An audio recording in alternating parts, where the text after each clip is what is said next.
19살 청년이 있습니다. 스스로 군대를 지원했습니다. 그것도 해병대. 그것도 해병 중의 해병이라고 불리는 수색대대입니다. 이 청년의 할아버지는 대한민국 육군 대장이었습니다. 3대가 나라를 위해 몸을 바친 집안입니다. 그런데 이 청년은 육군이 아니라 해병대를 택했습니다. 왜였을까요? 이 청년의 이름은 박세연.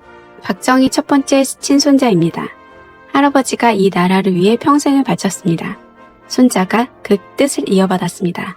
오늘은 그 이야기입니다.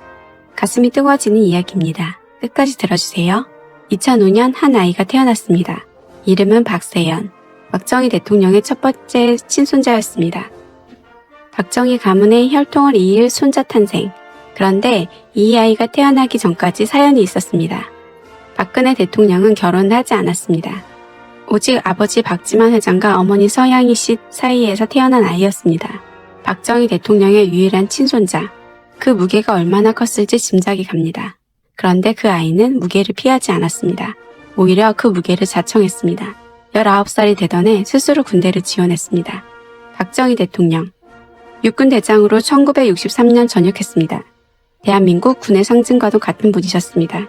아버지 박지만 회장. 1986년 대위로 전역했습니다. 이 집안은 육군 집안입니다. 그런데 손자 박세연은 해병대를 지원했습니다. 해병대도 그냥 해병대가 아니었습니다. 해병 수색대였습니다. 해병 중에 해병, 가장 혹독한 훈련을 받는 특수부대입니다. 왜 해병대였을까요? 유학 중에 귀국해서 스스로 지원할 만큼 강력한 의지가 있었다고. 본인의 선택을 가족들도 존중해 준 것이라고.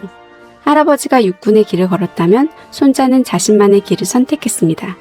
더 험한 길을, 더 좁은 길을. 잠깐 여기서 해병수색대가 어떤 곳인지 말씀드려야 합니다. 해병대에 입대하면 우선 기본훈련을 받습니다.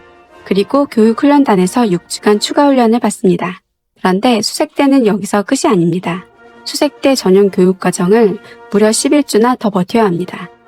훈련 내용이 무엇인지 아십니까? 낙하산 훈련, 수중 침투 훈련, 스쿠버 훈련, 특수작전 훈련입니다. 적진에 침투하고 고강도 임무를 수행하는 훈련입니다. 체력 테스트 통과하는 자체가 고비라고 합니다. 그 문을 스스로 두드린 청년, 바로 박정희 대통령의 손자입니다. 지금 이 청년의 이야기만이 아닙니다.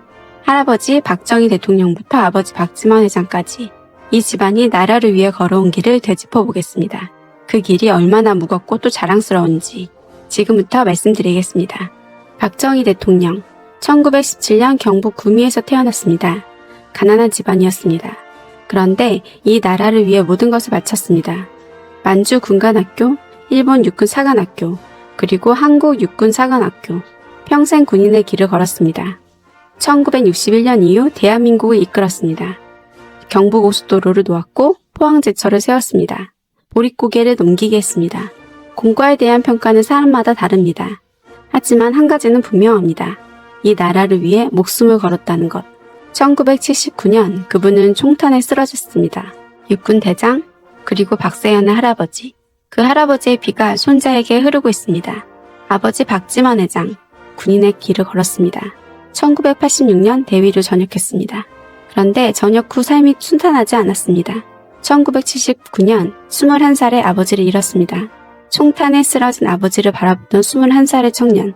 그 충격이 얼마나 컸을지 그 이후 긴 방황이 있었습니다. 그 시간들을 지나 다시 일어섰습니다. 그리고 아내 서양희 씨 곁에서 새로운 삶을 시작했습니다. 이지그룹 회장이 되고 네 아들을 낳았습니다. 그 아들에게 아버지의 정신을 심어줬습니다. 군인의 정신, 나라를 위하는 정신을. 할아버지 육군대장, 아버지 육사 출신, 손자 해병 수색대 자원. 3대가 이어온 이 나라를 향한 마음. 그런데 이 이야기는 한 가지 더 있습니다. 박세연이 입대하던 날 한 사람의 눈길이 쏠렸습니다. 고모 박근혜 대통령이었습니다. 박근혜 대통령은 평생 결혼하지 않았습니다. 그래서 조카 박세연을 보물처럼 아꼈다고 합니다. 2013년 박세연이 아직 어린 시절 박근혜 대통령과 함께 참배하는 사진이 공개됐습니다. 작고 어린 아이가 고모 손을 잡고 서 있었습니다. 지금 그 아이가 해병 수색대에 지원해서 멋진 청년이 됐습니다. 박근혜 대통령이 그 조카의 입대 소식을 들었을 때 어떤 마음이었을까요? 자랑스럽고 뭉클했을 겁니다. 아마도 아버지 박정희 대통령이 떠오르지 않았을까요? 3대가 이어온 나라 사랑이 이 작은 청년의 어깨 위에 얹혔습니다. 박세연은 유학 중이었습니다. 해외에서 공부하고 있었고 거기서 귀국했습니다. 그리고 스스로 해병 수색대에 지원했습니다. 강요받지 않았고 집안의 압박도 아니었습니다. 요즘 시대를 생각해보세요. 군대 가기 싫다는 청년들이 적지 않은 시대입니다.